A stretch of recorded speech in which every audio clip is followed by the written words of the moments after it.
अळीव लाडू हे प्रामुख्याने आपण थंडीच्या दिवसात खातो।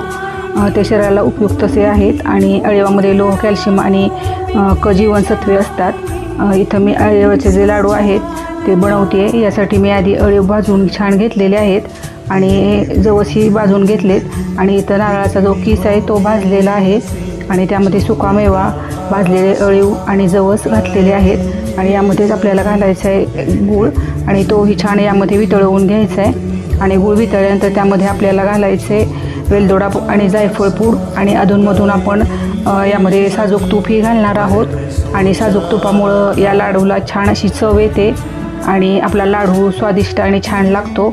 आणि हे अळीव लाडू जे आहेत ते प्रामुख्याने आपण बाळंतीणीला खायला घालतो आणि छान असे थंड झाल्यानंतर लाडू वळले जातात आणि हे लाडू जे आहेत आपण थंडीच्या दिवसात प्रामुख्याने खातो।